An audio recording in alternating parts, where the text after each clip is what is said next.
Hello everyone. आज हम discriminating monopoly यानी भेदमूलक एकाधिकार के बारे में डिस्कस करेंगे। तो आइए शुरू करते हैं भेदमूलक एकाधिकार को। एकाधिकार जो होता है उसके दो रूप होते हैं। एक तो होता है शुद्ध एकाधिकार। शुद्ध एकाधिकार के अंदर जो प्राइस होता है वो सेम होता है, यानी एक जो एकाधिकारी होता है वो सभी ग्राहकों से एक ही कीमत वसूल करता है। तो उस अवस्था के अंदर ये जो है एकाधिकार का शुद्ध रूप होता है। लेकिन भेदमूलक एकाधिकार जो होता है इसको आप कीमत विभेद भी कहते हैं। तो इसके बारे में जो है आज आप डिस्कस करेंगे। तो सबसे पहले कीमत विभेद या भेदमूलक एकाधिकार होता क्या है।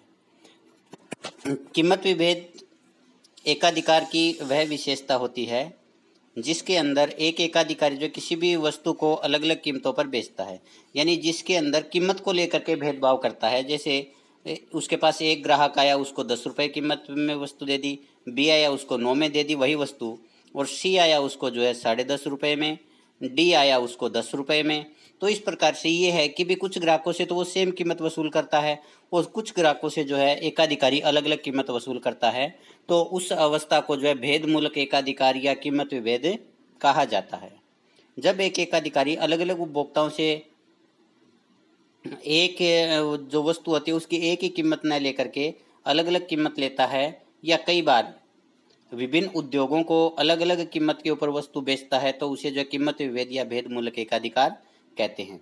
तो कई बार जो एकाधिकारी होता है वो आगे इंडस्ट्री को सप्लाई करता है, तो ऐसे में वो कुछ उद्योगों को जो है अपना जो उत्पाद है वो कम कीमत पर दे सकता है, कुछ उद्योगों से जो है अपने उत्पाद की जो वो ज़्यादा कीमत ले सकता है। तो कुल मिलाकर के अगर अपन निष्कर्ष के रूप में देखें तो एक एकाधिकारी जब अलग अलग ग्राहकों से एक ही वस्तु की अलग अलग कीमत वसूल करता है, या जब ग्राहकों के साथ कीमत को लेकर के भेदभाव करता है, कुछ से कीमत ज़्यादा लेता है, कुछ से कीमत कम लेता है, तो उस अवस्था को हम जो है कीमत विभेद या भेदमूलक एकाधिकार कहते हैं। डेफिनेशन देखिएगा डूली के अनुसार, विभेदात्मक एकाधिकार का अर्थ है एक वस्तु या सेवा को विभिन्न ग्राहकों से विभिन्न कीमतों पर बेचना। तो कोई भी वस्तु या सेवा होती है उसका जो एकाधिकारी होता है जो अलग अलग ग्राहकों से अलग अलग कीमतें वसूल करता है, तो उसको मोनोपोली कहा है डूली ने। कोटस्वाइनी के अनुसार कीमत विभेद वह स्थिति है जिसमें एक वस्तु विभिन्न खरीदारों को विभिन्न कीमतों पर बेची जाती है। तो दोनों के अंदर उस शब्द जो उन्होंने अलग अलग यूज किए, लेकिन दोनों का भावार्थ एक ही है कि जब एक एकाधिकारी अलग अलग ग्राहकों से अलग अलग कीमत वसूल करता है तो उसे जो है कीमत विभेद या विभेदात्मक एकाधिकार कहते हैं।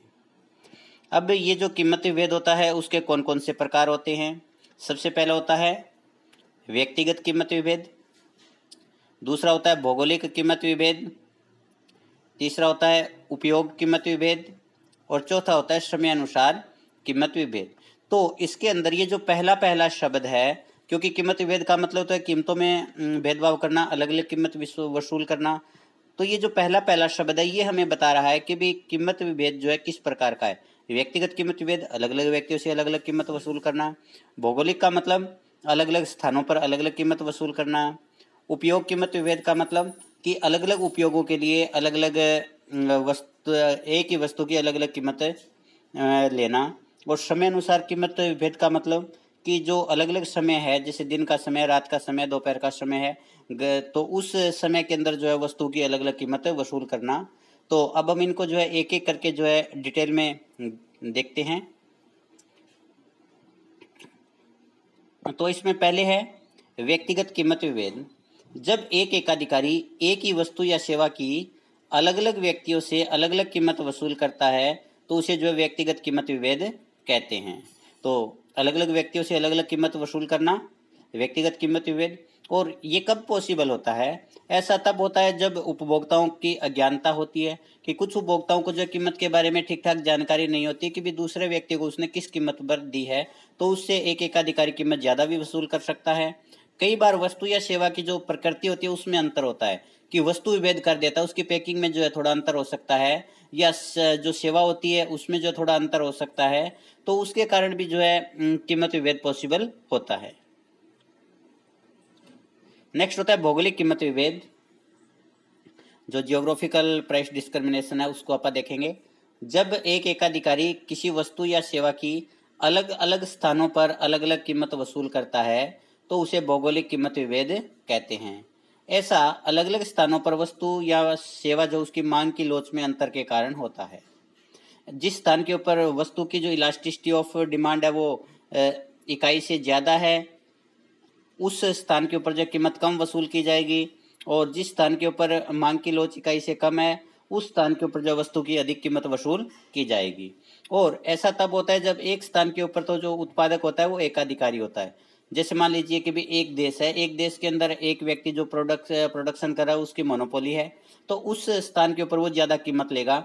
लेकिन जैसे ही वो दूसरे देशों के अंदर सामान बेचने के लिए जाता है, या हम इसको और कहें कि अगर वो अपना सामान अंतर्राष्ट्रीय बाजार के अंदर बेचता है, तो वहाँ पर उसके बहुत सारे प्रतियोगी होते हैं, जिसकी वजह से उसे जो वहाँ उस वस्तु की कम कीमत लेनी पड़ती है।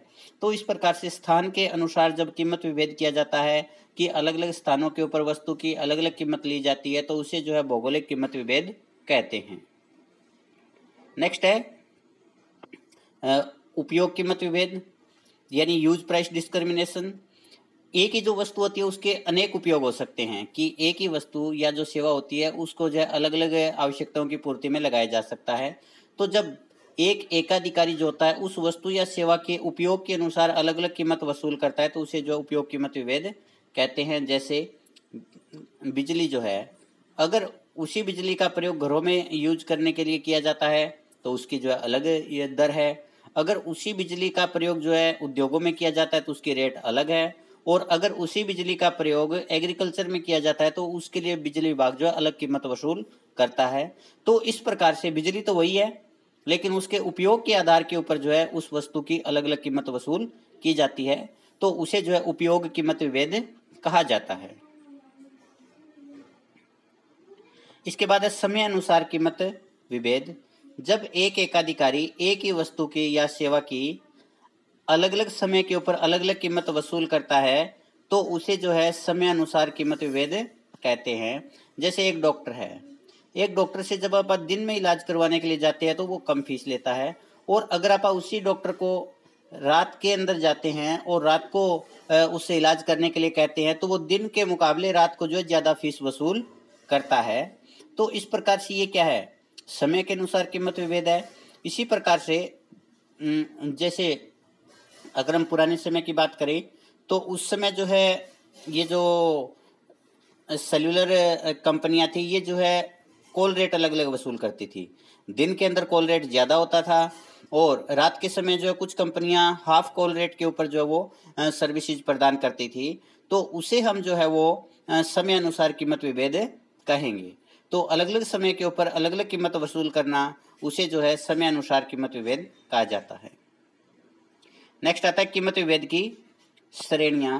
पिगू ने एक पुस्तक जो है पब्लिश की थी, इकोनॉमिक्स ऑफ वेलफेयर, और इकोनॉमिक्स ऑफ वेलफेयर के अंदर पिगू ने कीमत विभेद की जो है 3 श्रेणियाँ बताई हैं, और ये काफ़ी इम्पोर्टेंट है। तो इसको जो है थोड़ा सा ध्यान से कीजिएगा, क्योंकि बहुत बार जो कम्पिटिटिव एग्जाम के अंदर भी ये पूछा जाता है कि पिगू की जो प्रथम श्रेणी का कीमत विभेद क्या है, पिगू का द्वितीय श्रेणी का कीमत विभेद क्या है, और पिगू का तृतीय श्रेणी का कीमत विभेद क्या है। तो सबसे पहले आप करते हैं प्रथम श्रेणी का कीमत विभेद। इसमें एकाधिकारी जो होता है प्रत्येक उपभोक्ता से अलग अलग कीमत वसूल करता है। जैसे मान लीजिए कि बाजार के अंदर जो है 3 उपभोक्ता है, ए बी सी, और प्रत्येक उपभोक्ता से वस्तु की उतनी कीमत वसूलता है जितनी की वह देने के लिए तैयार होता है। मान लीजिए कि ये जो एक वस्तु के लिए अधिकतम 10 रुपये देने के लिए तैयार है, इसको कहेगा कि ले भी तू 10 दे दे। बी व्यक्ति है, ये जो इसके लिए जो है 12 रुपये देने के लिए तैयार है, इससे 12 रुपये ले लेगा। सी व्यक्ति जो है ये जो है 11 रुपये देने के लिए तैयार है, तो इससे जो है 11 रुपये ले लेगा। तो इस प्रकार से ये जो है प्रत्येक उपभोक्ता से उतनी ही कीमत वसूलता है जितने की वो अधिकतम कीमत वस्तु के देने के लिए तैयार होता है। तो ऐसे में जो कंज्यूमर सरप्लस है, यानी उपभोक्ता की जो बचत होती है वो शून्य होती है। ये कंज्यूमर सरप्लस क्या होता है, पहले आप कंज्यूमर सरप्लस को थोड़ा सा डिस्कस करते हैं कि एक उपभोक्ता किसी वस्तु की जो कीमत देने के लिए तैयार है, कीमत देने के लिए तैयार है माइनस जो कीमत वास्तव में देता है। मान लीजिए कि यहाँ सभी से वो 10 रुपये कीमत वसूल करता है, तो ये 10 रुपये कीमत देने के लिए तैयार है, इससे 10 रुपये कीमत वसूल की जाती है। तो इसका जो कंज्यूमर सरप्लस है, कीमत देने के लिए तैयार माइनस कीमत देता है, दोनों शून्य, तो यहाँ कंज्यूमर सरप्लस कुछ भी नहीं होगा। ये 12 रुपये कीमत देने के लिए तैयार है, लेकिन उसको ये वस्तु जो है बी को 10 रुपये में मिल जाती है, तो यहाँ पर जो कंज्यूमर सरप्लस है वो 2 है। और सी 11 रुपये देने के लिए तैयार है, लेकिन उसको वस्तु जो है 10 रुपये में मिल जाती है, यहाँ पर कंज्यूमर सरप्लस है वो 1 है। तो प्रथम श्रेणी के जो कीमत विभेद है उसके अंदर ये कंज्यूमर सरप्लस शून्य होता है। शून्य इसलिए होता है क्योंकि प्रत्येक उपभोक्ता से उतनी ही कीमत वसूल करता है जितनी की वो अधिकतम देने के लिए तैयार होता है। तो जितनी कीमत देने के लिए तैयार होता है, अगर उसी कीमत के ऊपर उसको सामान मिलता है तो उस अवस्था के अंदर जो कंज्यूमर सरप्लस है वो शून्य होगा। नेक्स्ट है द्वितीय श्रेणी का कीमत विभेद या दूसरी श्रेणी का कीमत विभेद। इसमें एक एकाधिकारी एक वस्तु की इस प्रकार से कीमत वसूल करता है कि जो व्यक्ति उस वस्तु की x से अधिक कीमत देने के लिए तैयार है, मान लीजिए 2 व्यक्ति है A और B, ये इस वस्तु की x कीमत देने के लिए तैयार है, ये x से अधिक कीमत देने के लिए तैयार है, तो उन दोनों से x के समान ही कीमत वसूल की जाएगी। ये तो x के समान ही देने के लिए तैयार है, इससे ये x से अधिक देने के लिए तैयार है, तो इससे x से कम कीमत वसूल की जाएगी, x के समान कीमत वसूल की जाएगी। तो B को जो कंज्यूमर सरप्लस होगा, क्योंकि ये अधिकतम कीमत x से ज़्यादा देने को तैयार है, लेकिन इसको वस्तु x कीमत पर मिल जाती है, तो ये जो है कंज्यूमर सरप्लस प्राप्त करेगा। और दूसरा, इसके अंदर इसके विपरीत उस वस्तु की x से कम कीमत की, कुछ ऐसे कंज्यूमर होते हैं जो उस वस्तु की जो है x से कम कीमत देने के लिए तैयार होते हैं और y से ज़्यादा कीमत देने के लिए तैयार होते हैं। x से तो कम लेकिन y से ज़्यादा कीमत देने के लिए तैयार होते हैं, तो वह जो वस्तु होती है सभी को y कीमत पर बेची जाती है। यानी इसके अंदर जो व्यक्ति x से कम कीमत देने के लिए तैयार है उनसे x से कम कीमत वसूल नहीं की जाएगी, उनको वो y कीमत के ऊपर मिलेगी। और दूसरा, जो उपभोक्ता x से अधिक कीमत देने के लिए तैयार है उनसे वो x से अधिक कीमत नहीं लेगा, उनको भी वो x कीमत के ऊपर ही सामान देगा। तो ऐसे में इसके अंदर कुछ उपभोक्ताओं को जो है बचत प्राप्त होती है। तो यहाँ पर जो कुछ कंज्यूमर सरप्लस जो प्राप्त होता है, कंज्यूमर सरप्लस पहली अवस्था में उन व्यक्तियों को प्राप्त होता है जो x से अधिक कीमत देने के लिए तैयार होते हैं, लेकिन उनको x कीमत के ऊपर मिल जाती है। और दूसरी अवस्था के अंदर उनको प्राप्त होता है जो y से अधिक कीमत देने के लिए तैयार होते हैं, लेकिन उनको वो वस्तु जो y कीमत पर मिल जाती है। तो द्वितीय श्रेणी के कीमत विभेद के अंदर ये होता है। इसके बाद है तीसरी श्रेणी का या तृतीय श्रेणी का कीमत विभेद। इस प्रकार के कीमत विभेद के अंदर एकाधिकारी जो होता है बाजार को अलग अलग समूहों में बांट लेता है। मान लीजिए कि उसने एक तो ये मार्केट बना लिया A और दूसरा उसने ये मार्केट बना लिया B, और इसके अंदर वो जो है अलग अलग समूहों के जो उपभोक्ता होते हैं उनसे अलग अलग कीमत वसूल करता है। इससे A ग्रुप के अंदर सभी उपभोक्ताओं से वो एक कीमत लेगा और B के अंदर वो सभी उपभोक्ताओं से हो सकता है उससे अलग कीमत ले। तो ये इस बात के ऊपर निर्भर करता है कि किस वर्ग के किस समूह के अंदर वो ज़्यादा कीमत लेगा, किस के अंदर वो कम कीमत लेगा, ये मांग की लोच पर निर्भर करता है। तो जिस बाजार के अंदर मांग की लोच अधिक होगी वहाँ पर कम कीमत वसूल की जाएगी, और जिस बाजार के अंदर मांग की लोच कम होगी उसके अंदर जो है ज़्यादा कीमत वसूल की जाएगी। एग्जाम्पल के तौर पर घरेलू बाजार में एकाधिकारी अधिक कीमत लेता है क्योंकि वहाँ पर मांग की लोच कम है, और अंतर्राष्ट्रीय बाजार के अंदर जो वो अधिक कीमत लेता है क्योंकि वहां पर कंपटीशन के कारण मांग की लोच वो ज्यादा होती है। इसके बाद होता है कीमत विभेद की शर्तें या कीमत विभेद जो है कौन सी अवस्था के अंदर संभव होता है। कीमत विभेद में एक एकाधिकारी विभिन्न उपभोक्ताओं से जो है अलग अलग कीमत वसूल करता है। तो किन किन अवस्थाओं के अंदर एक उपभोक्ता अलग अलग उपभोक्ताओं से जो है अलग अलग कीमत लेना पॉसिबल होता है, उसको हम देखते हैं। सबसे पहला एकाधिकारी का अस्तित्व। पूर्ण प्रतियोगिता के अंदर कोई भी प्रोड्यूसर जो होता है वो कीमत विभेद नहीं कर सकता, क्योंकि उसे उद्योग द्वारा जो निर्धारित कीमत है उसी पर जो है अपना प्रोडक्शन बेचना पड़ता है।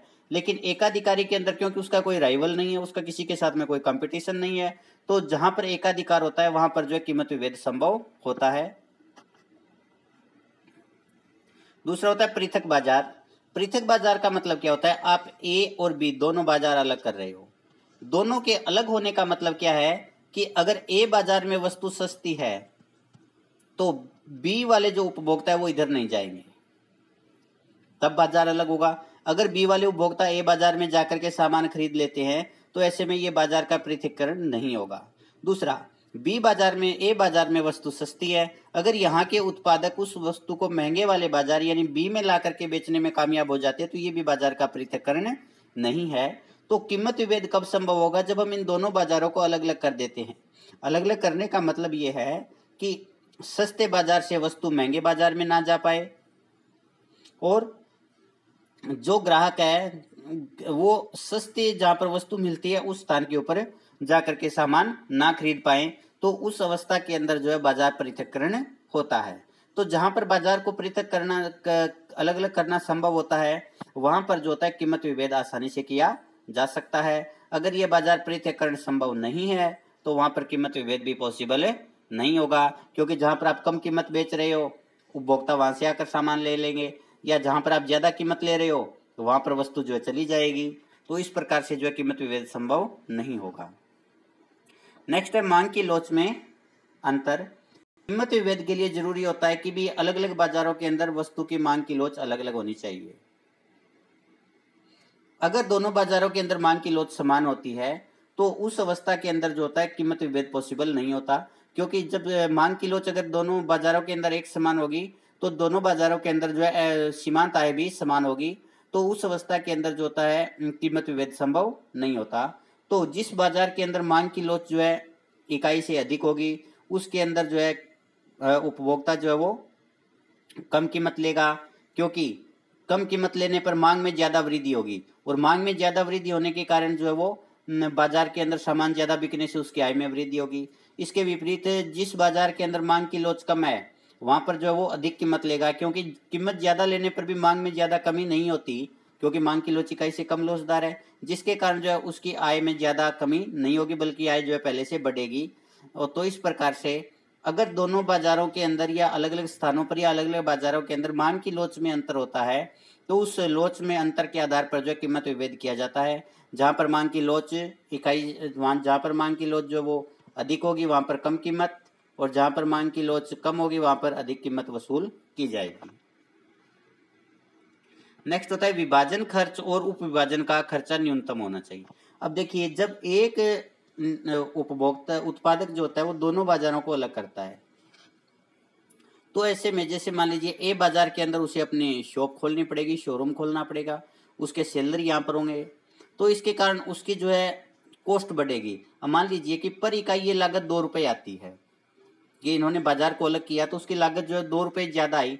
यहाँ पर वस्तु वो 10 रुपये में बेच रहा था और यहाँ पर वस्तु 11 रुपये में अगर वो बेचता है तो उसको लॉस होगा, क्योंकि जब यहाँ 10 रुपये की वस्तु बेच रहा है और यहाँ पर 11 की बेच रहा है तो 11 की बेचने पर उसको 2 रुपये अतिरिक्त लागत आ रही है, तो इसकी वजह से उसको एक्चुअली वो वस्तु 9 रुपये में पड़ रही है, उसकी कीमत उसको 9 रुपये वसूल हो रही है वास्तव में देखा जाए तो ऐसे में जब एक एकाधिकारी बाजार का विभाजन करता है तो विभाजन का खर्च न्यूनतम होना चाहिए और ये खर्च कीमत में अंतर से कम होना चाहिए।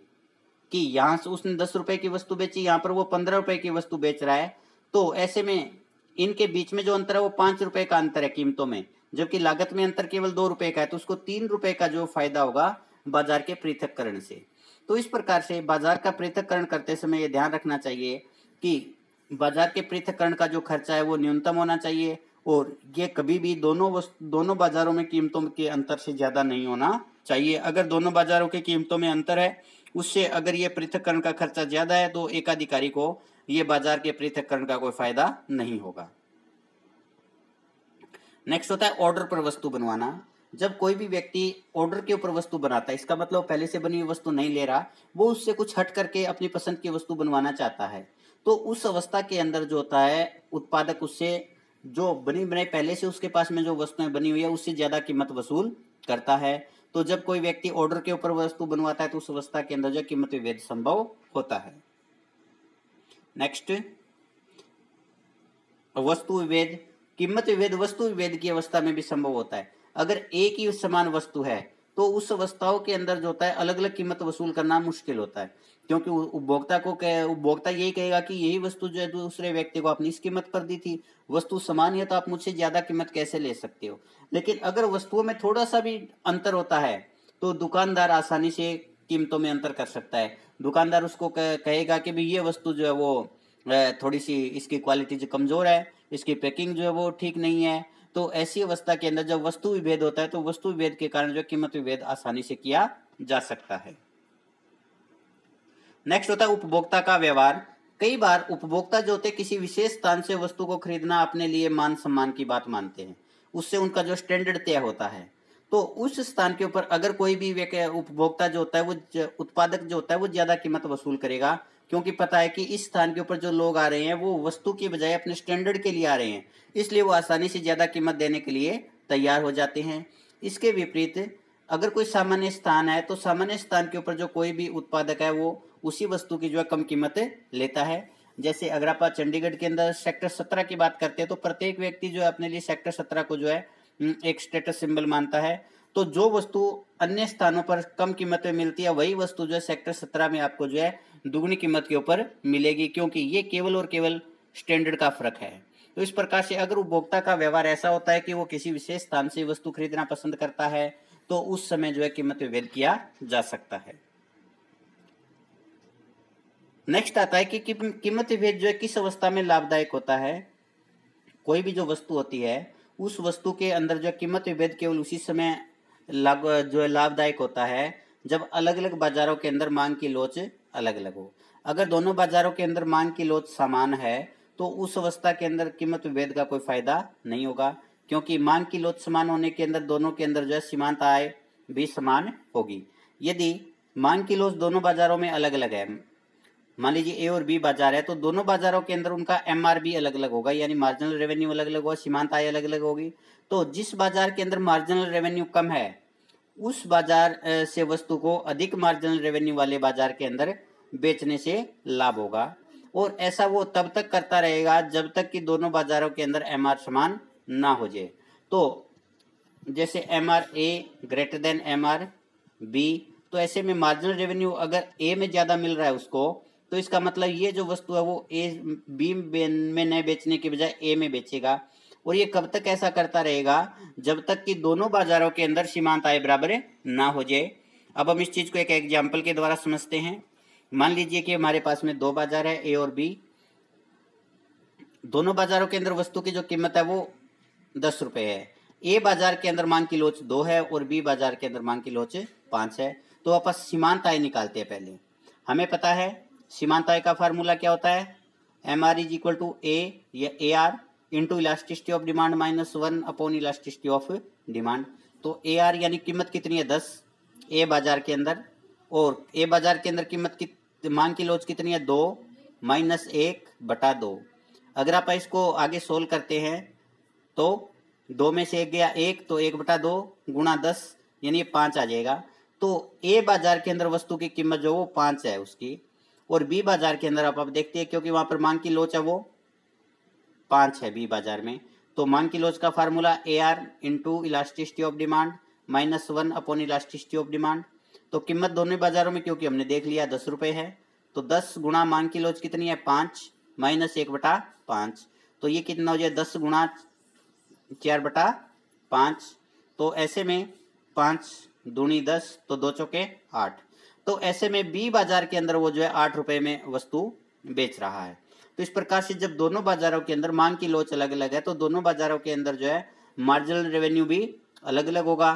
तो ऐसे में वो क्या करेगा, अगर वो वस्तु को ए बाजार में नहीं बेचता है तो उसको 5 रुपये का नुकसान हो रहा है, क्योंकि वो उस वस्तु को ए में बेचता तो 5 रुपये उसको मिलते, और अब वो उस वस्तु को बी में लेकर के आता है तो उसी वस्तु को 8 रुपये में बेच रहा है।